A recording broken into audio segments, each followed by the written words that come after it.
Bom, gente, vamos continuar nessa toada de economia, porque a gente tem entrevista importante agora. O PIB do Brasil cresceu 1,9% em relação ao último trimestre de 2022, de acordo com o IBGE.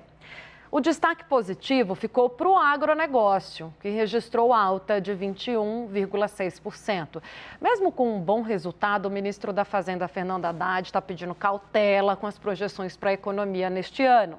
Sobre esse assunto, eu converso agora com Paulo Gala, que é economista-chefe do Banco Master. Tudo bem, Paulo? Bem-vindo, boa tarde. Tudo bem, obrigado. É um prazer falar com você e com todos que nos ouvem. Ô, Paulo, você concorda com Fernando Haddad? Tem que ter cautela? Eu acho que sim, quando a gente olha o dado aberto do PIB, a gente vê que o setor agro está muito bem, está com crescimento exuberante, mas os outros dois setores não vão tão bem assim. O setor de serviços cresceu 0,5, 0,6, que é um crescimento razoável para modesto, e o setor industrial teve uma contração. Esse sim está numa situação mais grave. Houve queda da produção industrial no trimestre e também agora no último mês de abril, que a gente tem dados, né? Ou seja, o grande destaque foi mesmo o agronegócio, né? Ironicamente, um setor do qual o governo ainda anda muito distanciado. O resultado do agro foi impressionante, mais de 20% de crescimento no trimestre, a gente caminha para ter uma das maiores safras da história do Brasil, mais de 300 milhões de toneladas de grãos, né, que é praticamente o triplo do que a gente fazia 20 anos atrás. É um setor que está realmente desempenhando muito, muito bem na economia brasileira. Paulo, o que a gente pode esperar daqui para frente, então, em relação, né, aos próximos índices que virão, as projeções? Dá para a gente confiar? O ministro está pedindo cautela, mas dá para a gente confiar que haverá uma melhora diante dessas várias medidas que estão sendo postas à mesa no governo, as discussões que estão sendo encabeçadas, porque a economia está sendo o carro-chefe, né, do governo, pelo menos os ganhos que a política está ofertando ao governo têm a ver com a economia. O grande entrave para a gente voltar a crescer de maneira mais rápida é o nível da taxa de juros. A taxa de juros Ainda, penaliza tá. muito o setor industrial, né, principalmente o setor industrial e também o setor de serviços, mas eu acho que a gente tem boas notícias aí, que os juros futuros que são definidos pelo mercado já estão caindo e há grande chance de cortes de juros no segundo semestre. Então, o crescimento pode acelerar nos próximos meses por conta de uma queda na taxa de juros. Eu acho que essa é a boa notícia que a gente tem no horizonte. Tá, Claro que então, precisa acontecer, né? ai, desculpa te interromper, Paulo. Olhando então Imagina. para essas projeções no segundo semestre, né? Para alguma coisa começar a melhorar mais para o final do ano. Exato, a gente tem agora os últimos dados do segundo trimestre que a gente tem visto, mostram uma economia ainda meio estagnada, com crescimento lento, né? Não fosse o agronegócio, o Brasil estaria crescendo a 0,5%, não mais do que 1% ao ano. Então, o setor de agro realmente está destoando do resto da economia. Por isso que a gente veja, ele cresceu 20%, cresceu 20 vezes mais do que os outros setores, né? O setor de serviços e o setor industrial. Então, graças a ele que a economia andou, né? Uhum.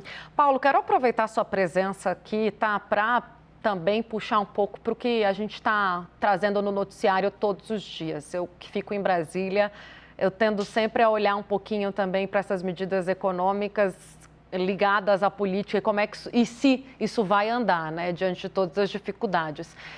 A gente teve um anúncio recente do MDIC, né, que está sendo agora avaliado em conjunto com a Fazenda, sobre os carros populares. Houve muita crítica em relação a esse programa, mas quem defende fala, por exemplo, da geração de emprego.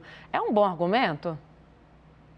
Eu acho que é um programa que vai na direção certa, mas ele é muito pequeno. Não dá para a gente imaginar que a economia vai voltar a andar, que o setor industrial vai voltar a andar por conta desse programa. Que eu acho que o que precisa ser feito de verdade é a reforma tributária. Essa é a grande política que Que pode está no ajudar o radar. setor industrial brasileiro, né? Isso, a reforma política, desculpa te interromper, Paulo, que também está no radar. Você está colocando fé de que vai andar de fato? Porque tem um prazo curto para isso acontecer, né? E a gente sabe que o tempo da política é diferente do tempo dos técnicos e da economia. Eu acho que a gente está numa situação muito madura em relação à reforma tributária. Acho que a gente nunca esteve tão perto da aprovação quanto a gente está agora. Se a gente olhar também o arcabouço fiscal, ele foi aprovado com muita facilidade no Congresso, até me chamou a atenção como passou, né, como na Câmara e no Senado está fluindo bem. Se isso for uma medida da força que o governo vai ter e do alinhamento do Congresso com o governo para votar a reforma tributária, eu acho que a gente pode ter boas notícias. Eu estou otimista, eu acho que a gente está no momento bastante adequado e já maduro para votar essa reforma tributária nos próximos meses. Tomara que isso aconteça. Você falava de juros, Paulo, e a gente ouve isso o tempo inteiro do presidente da República, é a grande toada do discurso dele, né, para falar sobre essa trava no crescimento econômico, né? Tem ecoado, tem surtido efeito, inclusive, com empresários que estão fazendo eco a esse discurso do presidente, que me parece vai ser uma tônica, mesmo que os juros abaixem, eu acho que vai ser ainda um discurso recorrente. Né, tem lateralmente a isso a rivalidade também com o presidente do Banco Central, Roberto Campos Neto, né? Você acredita que esse tipo de manifestação é bom ou ruim para o que a gente está esperando de resultado prático, né, de queda na baixa de juros, ou não tem efeito nenhum, na sua opinião? Eu acho que o debate é importante, né? É importante falar sobre taxa de juros e o nível que a taxa de juros está realmente é muito elevado, né? Então isso não, acho que não pode ser um tema tabu, tem que ser debatido, mas é importante reforçar que o Banco Central tem autonomia para definir isso, né? Isso é uma coisa que é da alçada técnica do Banco Central e me parece que o Banco Central já está mudando o discurso. Dos últimos comentários que eu vi do presidente do BC, do Campos Neto, ele já está caminhando para uma linha mais de flexibilização de política monetária. Nos últimos dias, me parece que os comentários foram nessa direção. Eu acho que na próxima reunião do Copom agora, em junho, a gente deve ter novidades já, pelo menos em termos de comunicação. Não acho que eles vão cortar os juros para já, mas eu acho que a comunicação vai mudar, até porque as taxas de inflação estão bem melhores do que se imaginava, né? A inflação nos últimos 6 ou 7 meses tem vindo abaixo do esperado, a inflação no atacado caiu muito também, a gente está com uma deflação de quase 5% em preços de atacado, então a notícia de inflação no Brasil é bem melhor hoje, né?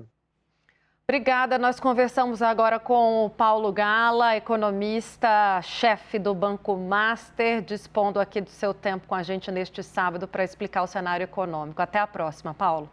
Obrigado, foi um prazer.